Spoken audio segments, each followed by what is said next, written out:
Hello, welcome back, my favorite movement enthusiasts, to another episode of Touching Grass, which we haven't done in a long time. We're going to work on today's full body mobility routine with specific focus on our hips, our knees and our ankles, and as a bonus on our shoulders, so we can cover all the classic problem zones that most people suffer from. So if you're all ready, let's go and have some fun. Today we're gonna have two different starting positions, with the very first one being a deep squat or a resting squat. Now we want to get both feet flat on the ground if you struggle with that, and if your heels raised, don't worry about it. Over time this will get better.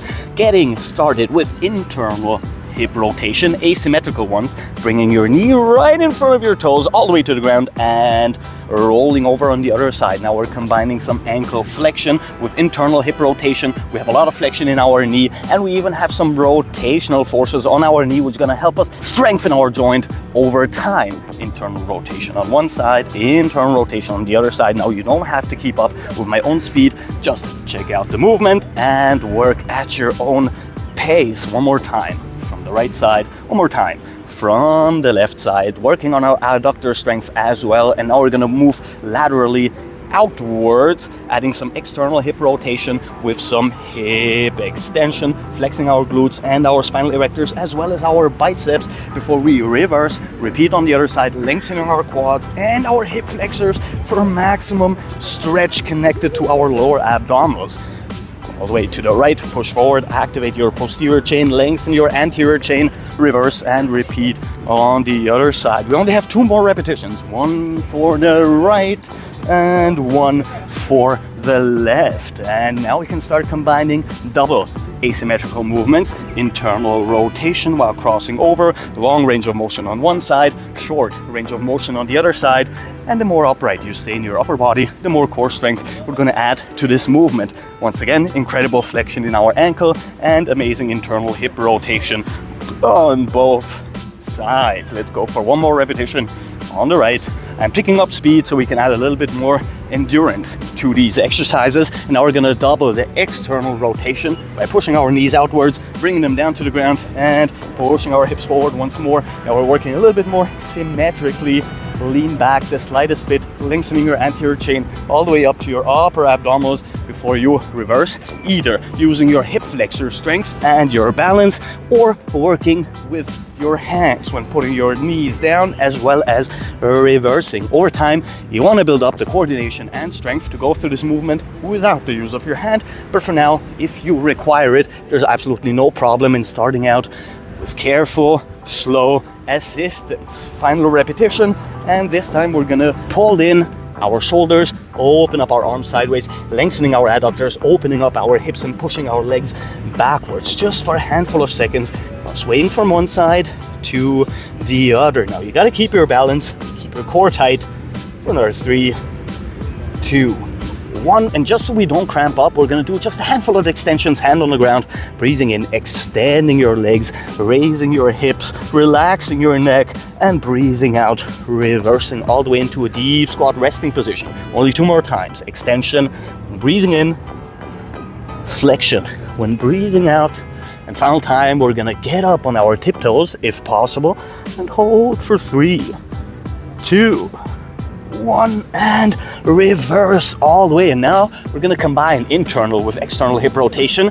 Our right side internal, rolling over our toes, this time into complete ankle extension, and external hip rotation on the other side. Keep your upper body fully upright for now. We're going to increase our range of motion with the next step. So roll over your toes, reverse the movement, internal hip rotation on the left, external hip rotation on the right. Fully upright in our upper body and reverse. So you're going to require a lot of strength surrounding your hips, knees and ankles. And we have the slightest bit of spinal rotation, specifically our lumbar spine, lengthening our spinal erectors. One more time to the right, final time to the left.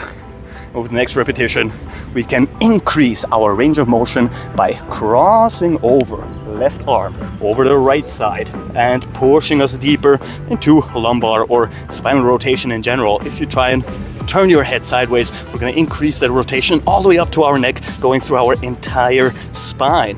Reverse in controlled manner or with your hands if you need assistance. Reverse and turn to the other side. Only 2 more repetitions before we increase our range of motion even more. Once to the right, once to the left. A lot of fluid motion here. And with the next one, now we're gonna add complete, and I mean complete spinal rotation with even more stretch surrounding our hip flexors and our abdominals by moving our upper body towards the ground and holding the lowest point for a handful of seconds. I'd say 3 is more than enough. Get up in your upper body, reverse the hip rotations, repeat them in the other direction, and face down for a maximum of 3, 2, 1, and we only need 2 more repetitions for this one. All the way, turn to the right, face down, hold for 3, 2, 1, and with our final repetition, adding all this amazing spinal rotation for another 3, 2, 1, and reverse. This moves us to our second starting position, with our base movement being, unsurprisingly, a Cossack squat, which means basically a lateral squat, if you will, but be sure to keep your feet parallel for now because we want to focus more on our adductors and keep both feet flat on the ground just for the beginning. So if this is the end of your range of motion, that's absolutely amazing. Over time, we want to be able to get our hip joint all the way down to knee height at the very least, with both feet flat on the ground and parallel. One more time. To the right side, one more time. To the left side, and with the next repetition, just keep it balanced. With the next repetition, we're gonna lower down into complete Cossack squat, raising our heel and now adding external hip rotation in our extended leg by turning our feet upward, which is going to move this stretch from our adductors back to our posterior chain, our biceps, our gastroc, our soleus. So one more time with external hip rotation. One more time with external hip rotation, and with the next repetition once more, we're gonna add a little bit more stretch by grabbing right hand to the right foot. And now, instead of just pulling our toes inwards, we wanna push that leg into even more external hip rotation as much as we can. A reverse, all the way up, all the way down, and repeat on the other side. Now, if you wanna work more on your flexibility in your hips, you're going to switch from a low position. If you want to add more quad strength and leg strength in general, you're going to move all the way up and complete the squatting movement. External hip rotation, push them out, reverse, repeat. One more time to the right side, because with the next step, we're going to add once more spinal rotation by crossing over, left hand. To the right side, pull your toes in, reverse, and repeat. On the other side, only 2 more repetitions for this one.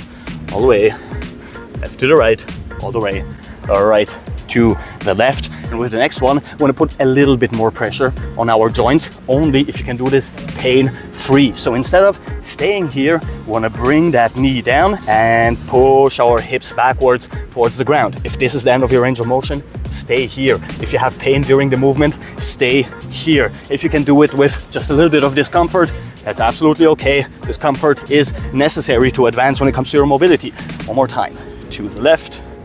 One more time, to the right. And with the next movement, we're going to add hip flexor stretch as well. Push forward, once again, just like we did in the deep squat, with our posterior chain flexed, our anterior chain lengthened, and with added external hip rotation in the extended leg. Reverse, repeat.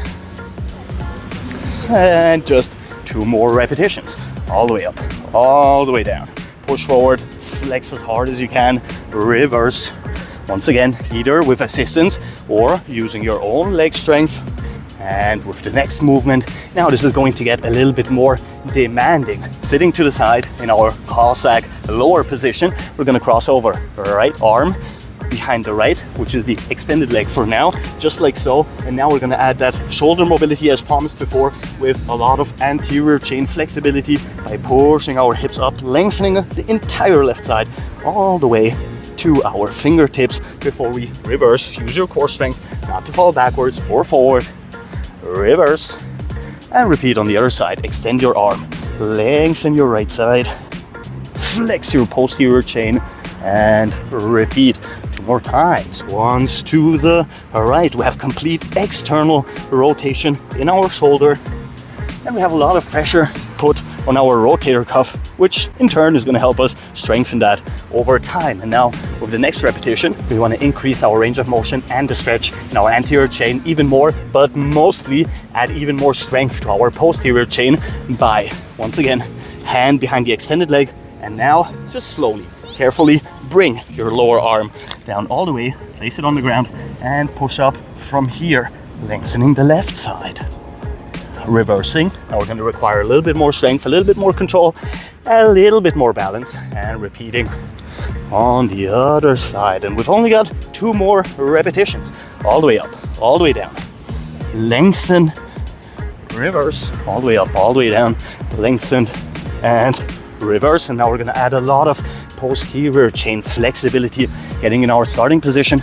Feet parallel, legs extended, hands on the ground. And all we need to do from here is shift our pelvic position from extension in our lumbar spine to flexion in our lumbar spine. Meaning, we're going to breathe in, pushing our back into extension, flexing our spinal erectors to lengthen our posterior chain as much as we can before we release all of the tension by going to lumbar spinal flexion and flexing our core as well as our hip flexors.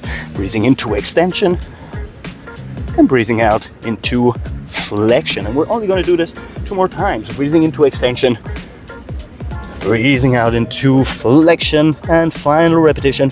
Breathing into extension, holding for another 5, 4, 3, 2, 1. And when breathing out this time, we're going to lower down as much as we can while keeping our legs extended. Once again, if this is the end of your range of motion, absolutely amazing. We just want to relax in a complete posterior chain stretch that moves up through our spinal erectors as well, just so we can release a little bit of tension if we've built any there.